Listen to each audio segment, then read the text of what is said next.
What up, guys? The Bench Buddies are back with our Week 10 top 25 rankings. You know, lots of shakeups this week. Last week we saw lots of upsets, close games. Ranked teams, really had to struggle and sweat out some games. But you know, of course, we got Baylor. We're gonna have them at number one. But after that, it's really just a crapshoot. And we got two teams dropping from the rankings. Colorado State absolutely getting blown out against San Diego State, who is a decent team this year. But I think that they were on running on that win streak a little too high, and got blown out by 30. And then you got Yukon, who lost a nail biter, who lost a nail biter to Seton Hall at their place in OT. They win that game. They're probably still in the rankings here. But Ty, take it away for the teams that just missed out here. Yeah, I got to start with Miami, obviously, with probably the biggest win of the week, one of the better wins of the season, winning at Duke, which is never easy to do for any team. Uh, I just want to say their fans need to go watch them play now. I've watched two Miami home games. There's just like nobody in the arena. So I just want to say those fans, go watch your team. Other than that, Seton Hall, I think, is probably the best team out of this group right now. I think they'll move right back up. It's the Big East, so they're due to, play a good team, get a big win. And I'm liking, Indiana. We both picked them in our picks to upset Ohio State, and they did, obviously. They definitely could be a sleeper team in the Big Ten, with Michigan, falling a little bit. Who knows how they're going to come back after COVID and respond. But it seems like every year the Big Ten gets a surprising team. And Indiana or Wisconsin, in all honesty, are the two teams that really could, put a wrench in some things for the Big Ten. And then we got Loyola, probably one of the best mid-major schools this year, even, losing their head coach to Oklahoma. It still seems like, they have a good solid core and they're doing a pretty good job. So props to them. And to kick off the rankings, we got Illinois finally getting back into the top 25 after a dismal start. Kind of had to sweat it out a little bit this week. And they got the two wins. That's all that matters. And then they're going at Nebraska and the Michigan game. Who knows if that'll be played, because they have COVID problems right now. But obviously, Kofi Coburn is the man. I think he's averaging I think around 25 a game and a double at least. Yeah, he's a machine. So, obviously, as long as he's healthy and plays his game, this Illinois team, is going to be a really good team come March. And I think they're kind of just gearing up for March. We got Alabama here at 24, taking a big fall because they lost to Missouri, who really was struggling up until that game. Kind of a head scratching loss, but they've had a few of those, three now, including Iona and Davidson. So they're just too inconsistent to be any higher. They can play like a top 10 team, as we've seen. They beat Gonzaga, they beat Houston, they've already beat Tennessee. So three good wins, but paired with three bad losses. That's why they're way down here at 24. They got to get more consistent. That can start with a win over Auburn.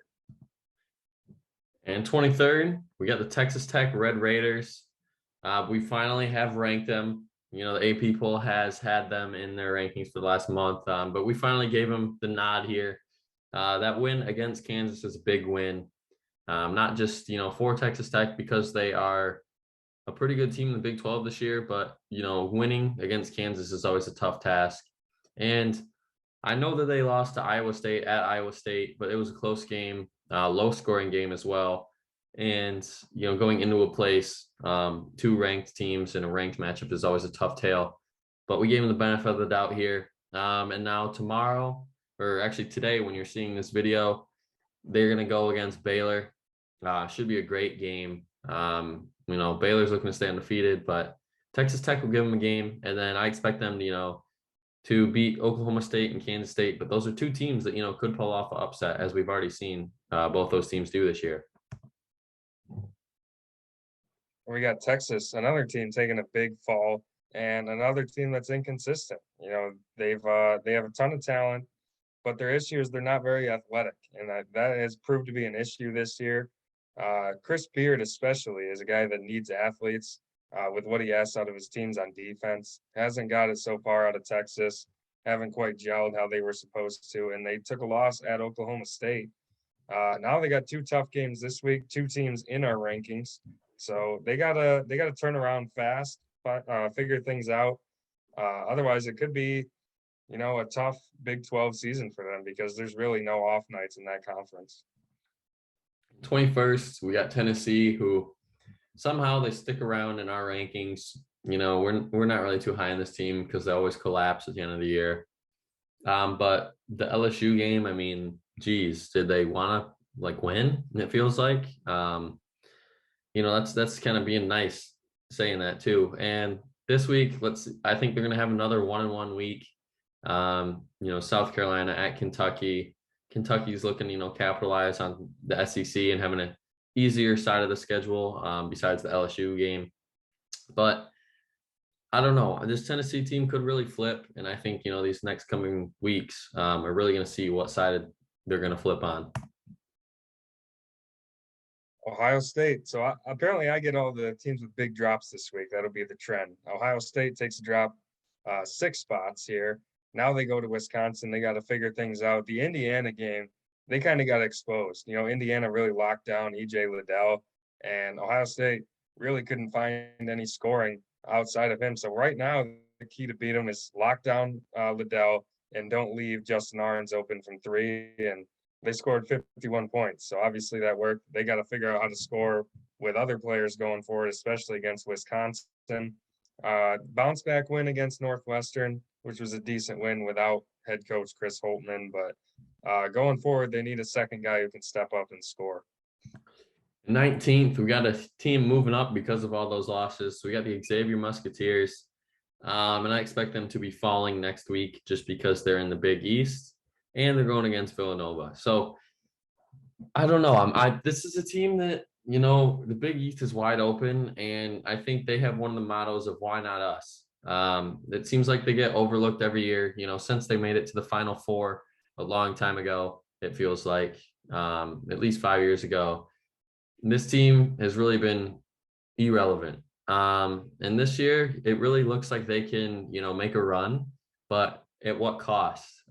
Getting beat up in the Big East is going to take a toll on them. And I think it's going to be more of how they're going to respond when they lose, because, it's the Big East. They're going to lose eventually. So I think we're going to have to determine this team on how they respond after losses. All right, we got Oklahoma here at 18. We have them obviously higher than the 8 people where they're unranked, but I think this is a pretty fair ranking. Obviously, they didn't start out super well, but they had a lot of new players, brand new coach, and they've really started to put it together. And the win over Iowa State really showed that this is a good team, and they're definitely in the top half of the Big 12, which is a great conference, maybe the best. 2 road games this week. I would think you win one of those, and you're still, you're on a good track to be at least a top 8 seed in the NCAA tournament. But this is a team a lot of teams don't want to play right now in the Big 12. They're starting to really find themselves. They went to Baylor, lost the game, but they were in it until the end. So going forward, you got to watch out for Oklahoma. 17th, we got the Providence Friars, my sleeper team of the year. And I mean, once again, Big East, they're going to beat each other up. And we saw that against Marquette. They just came out flat in the first half. They were down 20 at halftime. And I was talking about Marquette early in the year that they could be my sleeper team. Well, we've really seen them kind of be super inconsistent, but this Providence team has really taken not just, the Big East by storm, but really the country by storm here, coming out of nowhere and being 14-2. I think this week they may fall a little bit again, a game against Yukon, and Yukon plays everyone tough, and at Creighton is always a tough place to play. So I think, you just said it, coming out 1-1, I think is a very successful week. All right, Kentucky holds steady here at number 16. The LSU loss, nothing to hold their head about. They went on the road, and it was a game until the very end where they kind of got blitzed there in the last 20 seconds or so. But this week, 2 tough games. They go to Vanderbilt, which has not been a friendly place for them in recent years. But the Tennessee game, I don't want to call it a must win, but Kentucky really doesn't have a marquee win this year. I would say North Carolina is their best win, who we don't even have ranked. So they need a win like that in that Tennessee game to really, prove that they are towards the top of the SEC. I think they're a really good team, but I got to see them beat, just a ranked team first before we can put them any higher than this. But they have a lot of talent going forward. I think they should be able to move up into the top 10. And 15th, we got Villanova moving up to. Not really too much to write home about, except almost, blowing a game. But, they prevail. Once again, we say it every week. Jay Wright is top 5 coach in college basketball. And that's why you win games right there, coaching. And let's see if he's going to have to pull some magic out of his hat this week at Xavier versus Butler, 2 teams that always give Villanova fits, it seems like, every year. And I think they can win both of those games. And it was early when we were kind of, what's Villanova going to do? Are they really going to be good? We were kind of overreacting a little bit there, but they've really started to take form. And 11-4, and those 4 losses have all came to really good teams to this point. So, they don't play them. They have a cupcake schedule. I mean, they're a guaranteed top 10, even top 5 team in the country. But right now, I think they can start trending upwards to that category as we've started to see, more teams get upset. And I don't really see Villanova being one of those teams that gets upset often. All right, Houston takes a big jump in our rankings, and this is mostly because we dropped them down quite a bit when they lost Marcus Sasser, their best player. But they've won 3 games in a row since they lost him. They still look like a really good team. Definitely a step behind where they would be if he was still playing, but I definitely think they're still a top 15 team. They should win, I want to say 16 games in the American, 16-2, somewhere around there. They're just kind of coasting through American play right now, as they should. Another easy game this week against a subpar Tulsa team. Their only competition really is going to be Memphis in this conference, maybe Cincinnati, but they even showed Wichita State was definitely a step behind them. So going forward, they can just kind of coast for a while, kind of like Gonzaga, and they'll just kind of slowly move up our rankings. Coming in at 13th, we got Iowa State, another Big 12 team who really has took us by storm. We got, we're going to say it in every single one of these videos. Team had 2 wins last year and 13-2. I mean, it still amazes me, it seems like they didn't even lose that many guys, not really too much bringing in. And I think they just all came together. The team chemistry's there. And that's why we've seen them get off to this 13-2 start. I think, the loss to Oklahoma, okay, whatever, it's a loss. But how are you going to respond now at Kansas, home against Texas, probably your toughest 4-game stretch of the year here? 5 games actually, because they played Baylor the week before. So you got all of the other best teams in the Big 12 you're playing all in a row here. So right now, I think if they go 1-1 here this week, either at Kansas or win versus Texas, 2-3 is miraculous. If you would have said that last year, you're thinking, oh, they're going to go 2-3 against the top 5 teams in the conference next year. There's no way. And I don't know. This team is going to be a sneaky team come March. I'm thinking they're going to be around a 4 or 5 seed, potentially even 6 seed, depending on how they finish in the Big East. But definitely a team that, could make a run if they get the right bracket. All right, Wisconsin takes a huge jump, 10 spots in our rankings. They had an unbelievable week last week. Not only did they win at Purdue, they followed it up with 2 more wins in the Big Ten. At Maryland, never an easy game, and they really dominated that Iowa game for the majority of the game. Now they get Ohio State. How do you come off a 3-game week with so much emotion, huge win, and then turn around and play another, top 15 team here in Ohio State? But playing at home, you got to like their chances. Their 13-2 start is no fluke. I know some people think it is, but it's Johnny Davis. He's been the difference. The reason people didn't have Wisconsin very high this year is because they didn't think that highly of him. And he's turned into a lottery pick type of player, scoring 20 points a game. Dropped, I want to say 37 on Purdue. So just a dynamic player. And he's going to keep Wisconsin up here for the majority of the season. And at 11th, we got Michigan State, no change. Was supposed to play Michigan, but they had COVID problems. And, this week you got two more cupcake games, Minnesota, Northwestern. And I expect them, to be at worst 11th going into next week, barring any upsets. And 15-2, let's say they win these two games. East Lansing is going to be very excited come March because this team could really make a run this year. We saw it back when they had Cassius Winston, and then unfortunately we couldn't see March Madness and how good that team would have been. But I think it's kind of similar lines. Gabe Brown has really took not just this team, but really the campus. They've really started to rally around Gabe Brown, all the basketball fans, and kind of embraced him like they did Cassius, and they all love him. I'm a Michigan fan here, and I like Gabe Brown. He's a great guy, great player. You can't hate on the guy. And I don't know. I think Michigan State, Big Ten, I think they might win the Big Ten. Surprise some teams. I think size-wise, they don't really have it against Purdue, but athleticism and just their pace of play can keep Purdue off guard. So definitely a team, that's under the radar, even at 11 here. Or we got Arizona here at number 10.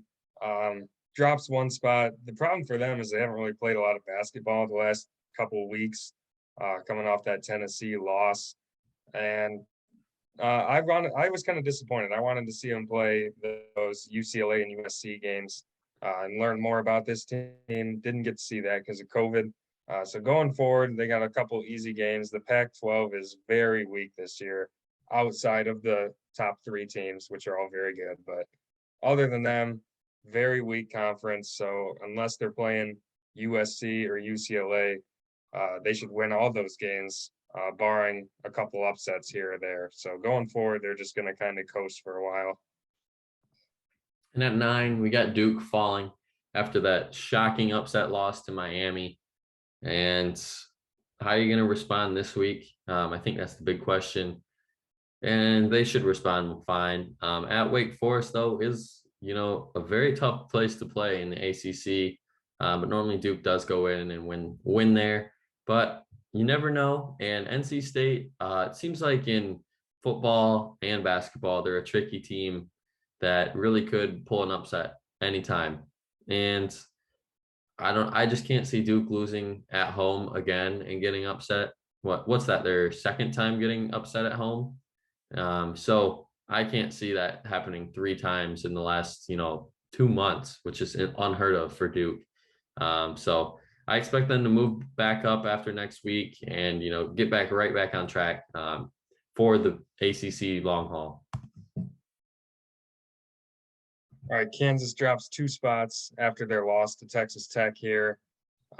Nothing to hang your head about. It's a really tough team, tough place to play. I think Texas Tech is much better than their ranking. But going forward, they got to figure out how to get consistent scoring. And it's kind of confusing to me how they can have these scoring droughts when they have like 9 or 10 players deep of just a great talent on this roster.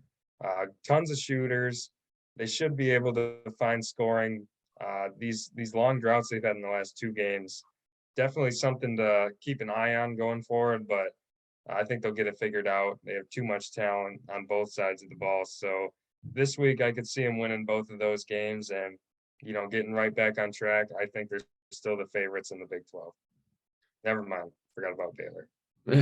I was about to say, slowly roll there. But the biggest jump of them all this week, we got LSU, and I think the AP poll is not showing this team as much love as they deserve. 12-1, a team that really in the SEC has taken the SEC by storm and kind of slowly became the favorites. 2 wins. I get that they're at home, but 2 wins against Kentucky and Tennessee, preseason, favorites to win the SEC. And you just, completely not dominate them, but show that you're the better team. And now you're going into Florida, home against Arkansas, who Arkansas could be a tricky game, and Florida's very inconsistent. So I think at worst, this team is, bottom or top three in the SEC moving forward. And we're just going to have to see as the season goes on week to week how good this LSU team really is. All right, Purdue takes a fall from 2-6 with a shocking home loss to Wisconsin. I've been saying it the last few weeks, they really haven't played a complete game, really in the last month and a half or so, ever since the Rutgers loss. It seems like they haven't really played a complete game like they were playing in November and early December. So they gotta figure some things out. I said it last week. Jaden Ivey needs a bigger role on this team. He's only scoring, it seems like 10 to 15 points a game. He needs to be near 20 points a game. It seems like on offense, his only role is getting rebounds and, scoring on a run out. He doesn't really have too much of a role in the set offense, and he's too good of a player for that. So they got to get him more involved, and I think they'll start to get things figured out, get back into the top five. And starting off the top five, got Auburn moving up. And this week, let's see if they stay here at Alabama, the preseason favorite to win the SEC. And at Ole Miss, you got two road games that you can't take lightly here. But 14-1 start for this team. I mean, that's crazy. No one. I repeat, no one. I bet you they didn't even think they'd be 14-1 right now. Bruce Pearl has done excellent here at Auburn this year, and it's only going to continue, I think. And I just said about LSU, being that favorite. Well, maybe Auburn's the favorite. I think it's just too close to really tell. And Auburn did give LSU their first loss, so I'd love for that game to be here right now. But unfortunately, we have to wait a little bit longer for that rematch. But until then, Auburn deserves this top 5 ranking. All right, USC jumps here to number 4 at 13-0. Hard to talk too much about this team. I haven't really had a chance to watch them too much. It seems like they either play at midnight or on Pac-12 Network, which I don't get. So I guess I'll talk about Isaiah Mobley, who has really filled the role left by his brother, Evan Mobley, really leading this team. And they just have too much size, it seems like, for a lot of these teams that they're just running off the court. Size is something that's been kind of outdated in basketball, but USC's still been using it the last few years, and it's really working for them this year. These road games, Stanford and Oregon, seemed like they might be tough games at the start of the year, but right now it's hard to see them losing those games because those teams are disappointing. They might be undefeated going into either Arizona or UCLA, whoever they play first. And at 3, we got that UCLA team who's finally back after the long COVID pause. And they looked, superb. Two wins at Cal, Long Beach State. And now, once again, we got that Oregon team, which should have been a good matchup beginning of the year, who's really struggling. And home again against Oregon State, which should be another win. So, the only positive here is, they won 2 games and they're done with COVID. So they're all healthy now, which is great. And UCLA finally looks, build some chemistry, build a rhythm, already almost halfway through January. So March Madness, it's only 2 months away, which is, crazy. All right, Gonzaga here at number 2. A lot of people forgetting about them. It's crazy that no one really talks about them right now, but they showed they can still score, that's for sure. They put up 60 in the first half against Pepperdine and won 117-83. So they can still put the ball in the hoop, maybe better than anyone, but those 2 losses is something you don't really see from them before January. So going forward, you got to watch them a little more closely. Not only have they lost 2 games, but the West Coast Conference is a little bit better than it's probably ever been. So a couple more of these road games, as opposed to just BYU, could be tough for them here going forward. But I think at worst, this team is, I'll say, 30-4 going into March Madness. There's no way they shouldn't be a 1 seed. At 1, we got the Baylor Bears, who just dominate every week, 15-0. And Texas Tech this week, Oklahoma State, should be a win. But Texas Tech, could trip them up a little bit. They do get the benefit of the doubt because they are at home. So I expect them to keep winning. And until they lose, I'm going to just say they win, keep winning. We were wondering how they're going to respond coming into this year. Scott Drew and company, losing Davion Mitchell. Well, I mean, next man up mentality is proven here. Michael Meyer was supposed to be the guy this year, and he's just casually, taking a slower role, easier role on the team because there's other guys that have stepped up. Hey, Micah. So they're number one here, and that's pretty much going to close out our rankings here. And make sure to watch our picks video this week. We got lots of good games, as you guys saw here. So we'll be picking those games. Hopefully they don't get postponed before COVID. But until our next video, the Bench Buddies are out.